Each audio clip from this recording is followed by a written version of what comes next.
Good morning team. HSJV foundation Prayagraj में आपका स्वागत है। Good morning sir. आप लोगों को इनवाइट किया गया है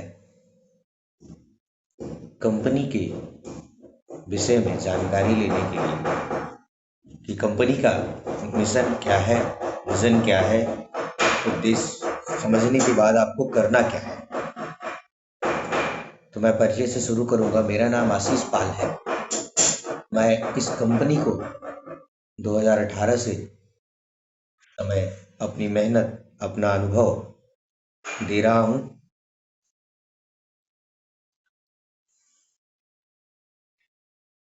और आप लोगों को प्रयास कर रहा हूं कि बताऊं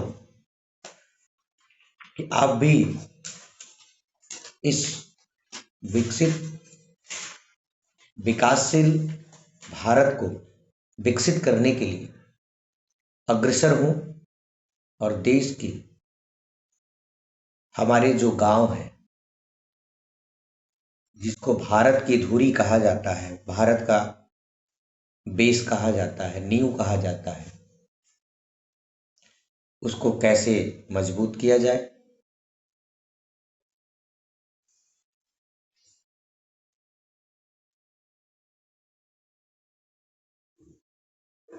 सरदार जी वीडियो बंद कर लीजिए प्लीज। इसमें आपको समझना बस इतना ही है, आखिर क्या ऐसी कमी रह गई कि शहर के लोग थोड़ा सा विकासशील हो गए हैं और गांव के लोग अभी उस थोड़े विकासशील होने का प्रयास कर रहे हैं।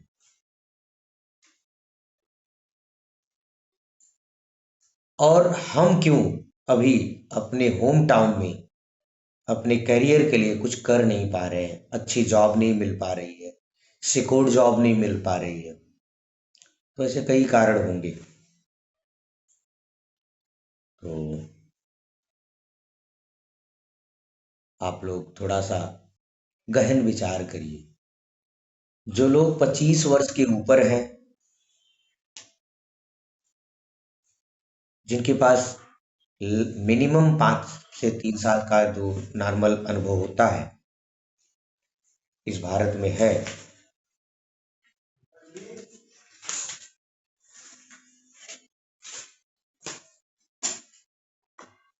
उनको थोड़ी सी समझ हुई होगी भारत में कॉरपोरेट कंपनियों में जॉब करना क्या इतना आसान है। तो थोड़ा सा चैलेंजिंग और कॉम्प्लिकेटेड है।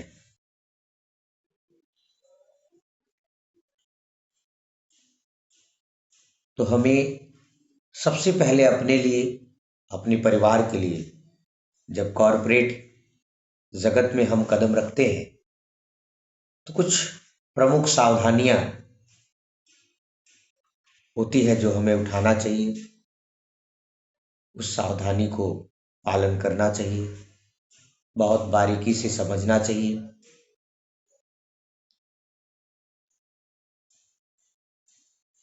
तो चैलेंज क्या है हमारे सामने? सबसे पहला चैलेंज है हमारा स्वास्थ्य, हमारी सेहत। अगर हम स्वस्थ हैं तभी हमारे दिमाग में एक स्वस्थ मस्तिष्क का निवास होगा। ये हमें बचपन से पढ़ाया जा रहा है। तो पहला सावधानी यहाँ पे बरतना शुरू करें कि हम स्वस्थ कैसे रहें। तो स्वास्थ्य वर्धक चीजों का, खान पान का समतुल्य तालमेल बैठाना होगा। घर की चीजें खाना होगा, तली हुई चीजें परहेज करना होगा, बाहर के फास्ट फूड को परहेज करना होगा।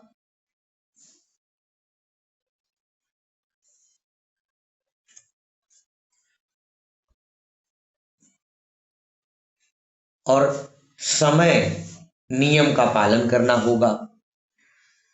समय का मतलब समय से सोना, समय से जगना, भरपूर निद्रा लेना, अपने नित्य कार्यों को समय पे पूर्ण करना। ये ऐसे छोटे छोटे नियम हैं जो आप लोग जानते हैं।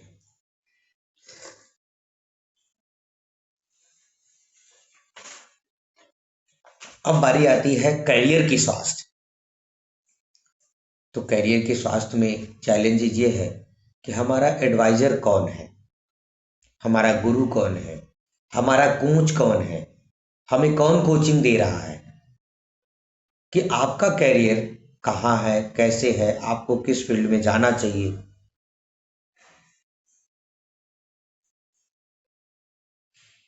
इन सब बातों पर ध्यान देंगे,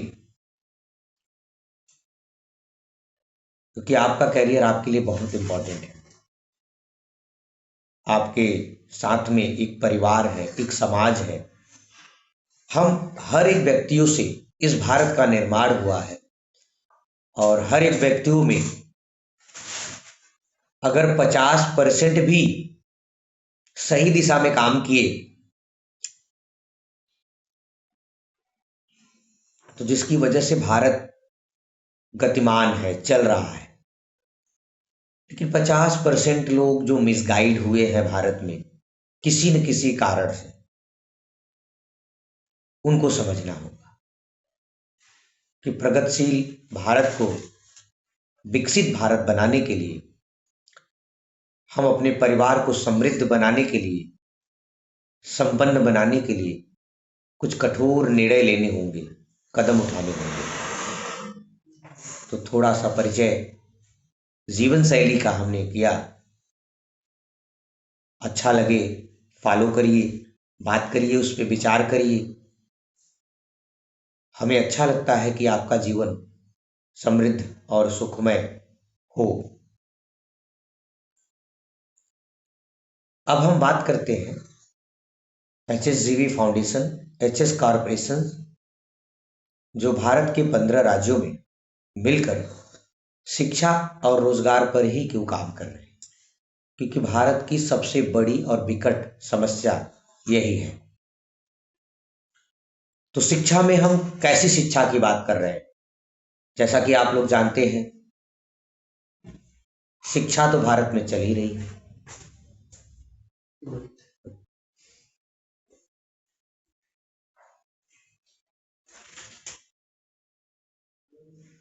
तो हम ऐसी कौन सी शिक्षा की बात करेंगे? हमने ऐसी शिक्षा कहां से प्राप्त कर ली? हम क्या बात कर रहे हैं, ये हमें समझना होगा। तो प्रमुखतः दो दिशाओं में भारत में शिक्षा प्रदान की जा रही है। एक गवर्नमेंट की तरफ से प्रयास किया जा रहा है और एक प्राइवेट सेक्टर में। गवर्नमेंट में सरकारी टीचर जो वेल क्वालिफाइड होते हैं,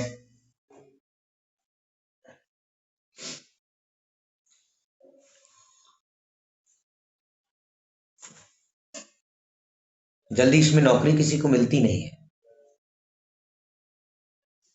बट शिक्षा का स्तर क्या है, आप अपनी नजरों से देखिए। अगर भारत सरकार के दिए हुए शैक्षणिक व्यवस्था से सहमत होता तो प्राइवेट सेक्टर का इतना बड़ा सृजन कैसे होता? इससे बड़ा मैं और आपको कारण नहीं दे सकता। आप लोग ढूंढ सकते हैं इससे बड़ा कारण, तो ढूंढिएगा। बट हाँ, भारत ने तो उस गरीबी से निकाला है जहां पे शिक्षा का कुछ भी अस्तित्व नहीं था, परिचय कराया है। ये काबिले तारीफ है। लेकिन लोगों को बेहतर शिक्षा की तलाश भारत में अभी भी है। आप जानते हैं, वहां पे एक बहुत बड़ा चैलेंज आता है, आर्थिक स्थिति। अगर हमारी आर्थिक स्थिति कमजोर है तो हम शिक्षा कैसे ले पाएंगे? और भारत के ही लोग, बहुत सारे लोग बाहर मतलब फॉरेन, विदेश जाते हैं। लंदन, यूक्रेन का नाम सुना होगा, रसिया का नाम सुना होगा, एमबीबीएस करने,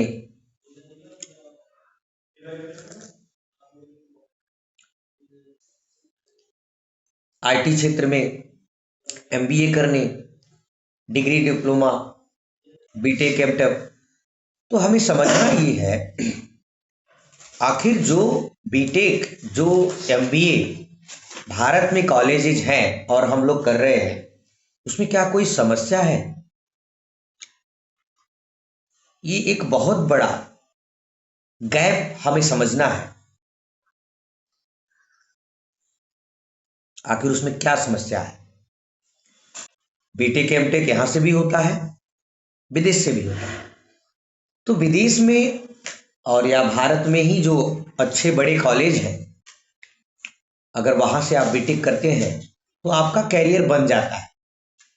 मैं सभी कॉलेज का तो नहीं कहूँगा, 20% भारत में भी ऐसे स्कूल कॉलेज हैं जहाँ पढ़ने पर आपका जीवन, कैरियर संबंधित संपन्नता, प्रॉस्पेरिटी आ जाती है, योग्यता आ जाती है।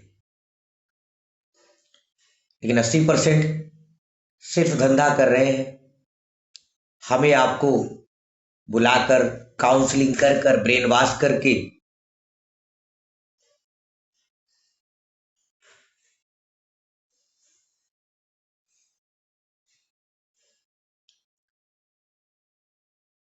सिर्फ पैसा ले रहे हैं। तो देखिए, धंधा तो है, चलता भी रहेगा। जहां अच्छाइयां हैं, बुराइयां हैं, चलता रहेगा।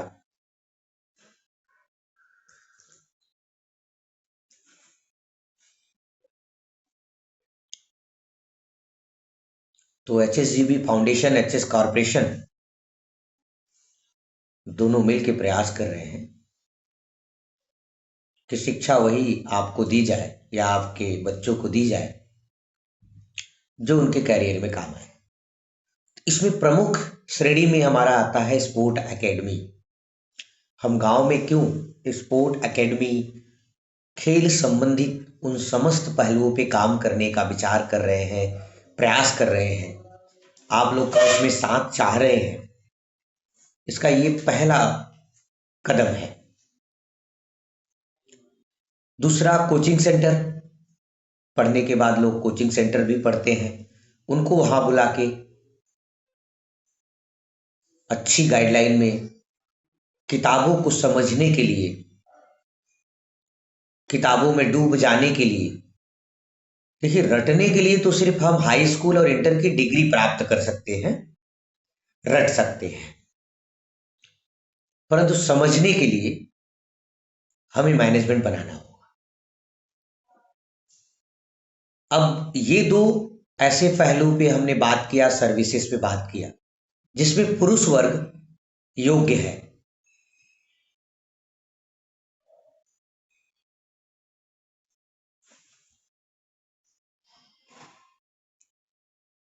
महिला वर्ग स्पोर्ट वगैरह में काफी पीछे है।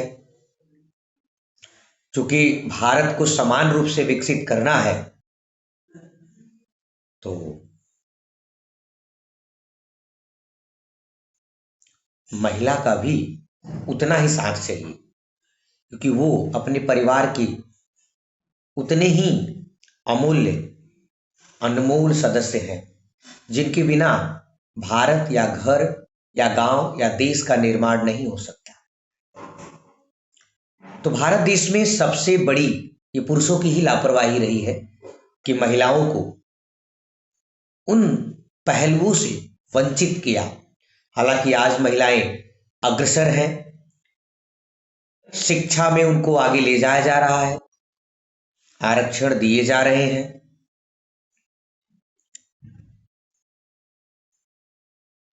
तो इनके लिए अभी मौका दिया गया कि जो महिलाएं पढ़ लिख कर, कुछ कलाओं को सीख कर घर में अपने गृहिणी वाला कार्य करती है, शादी हो गई है या नहीं हुई या होने वाली है, तो उनको भी अवसर प्रदान किए जाए।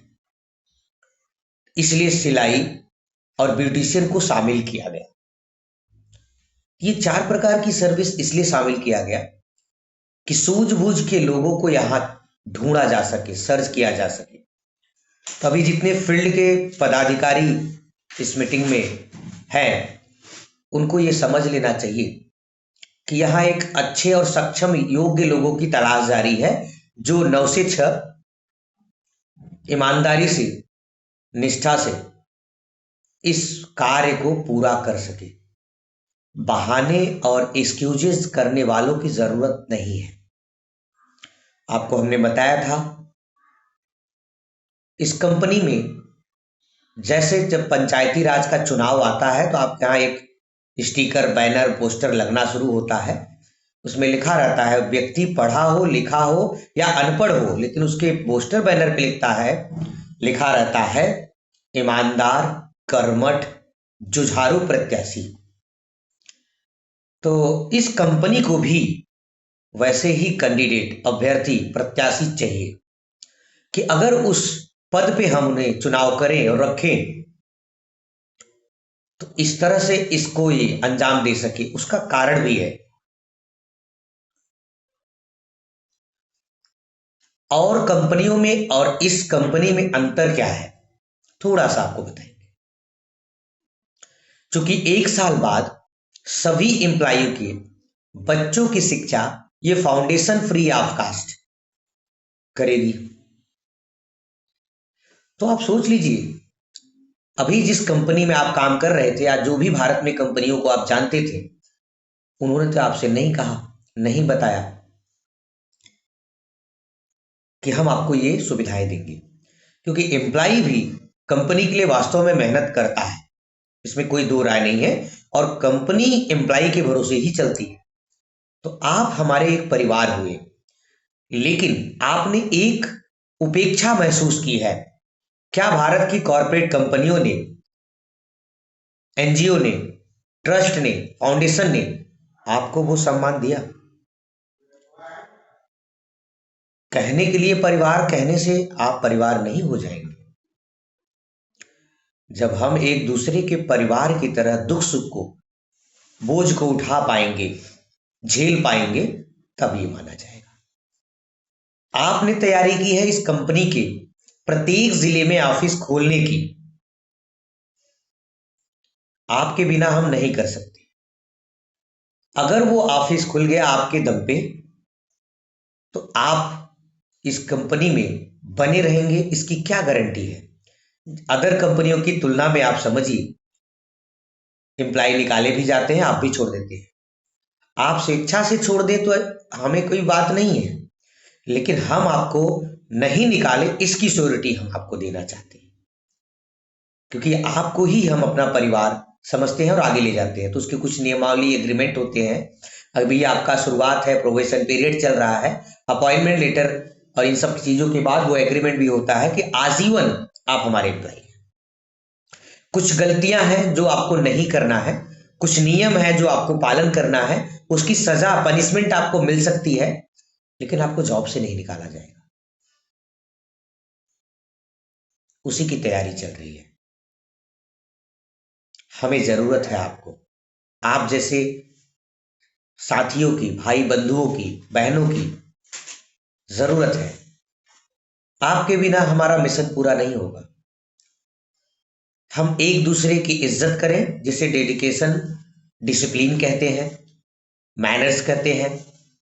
उसको समझे, पढ़ें, एक एक शब्दों को हमारे, आप गूगल पे सर्च करें, उसको पालन करें। आपके करियर के लिए बहुत फायदेमंद है। आपकी ट्रेनिंग अभी ऑनलाइन हो रही है, फिर फेस टू फेस होगी जब टीम बड़ी हो जाएगी। अच्छे ट्रेनर आपको योग्य बनाएंगे, जो कमी रहेगी वो पूरा होगा।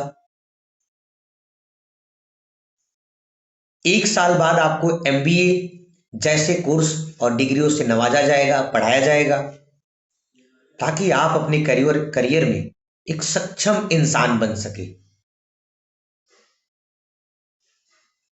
तो इस सपनों पे चलने के लिए जो मैंने छोटा सा आपको परिचय दिया, मैं फिर से अपना परिचय दूं। कुछ लोग लेट आए हैं। मेरा नाम आशीष पाल है। मैं प्रयागराज से, हमारा जो हेड ऑफिस है वहीं से बात कर रहा हूं। और भारत में 19 साल कार्य का विभिन्न कंपनियों में जो प्यार, जो अनुभव मिला है, मैं आप में डालना चाहता हूँ, जिससे आपके करियर को भी ग्रोथ मिले, समृद्धि मिले। हमारे सीनियर और हमारे गुरुजन ने, कोचेज ने हमें जो ट्रेनिंग दी है, जो समझाया है, जो सिखाया है, वही आप में उतारना चाहता हूँ। तो प्रमुख बात हो गई कैरियर की महत्व, इंपॉर्टेंस।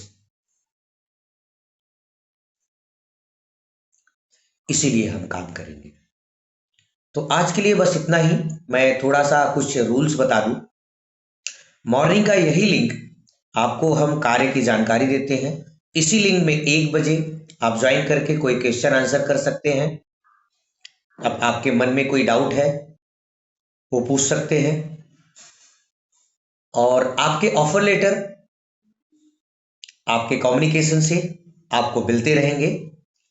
आपका दिन शुभ हो। हम आपसे फिर मिलते हैं कल मॉर्निंग में, बाकी कॉल पे आपसे बात होगी। Thank you. आप सभी लोग लिफ्ट कर जाएं।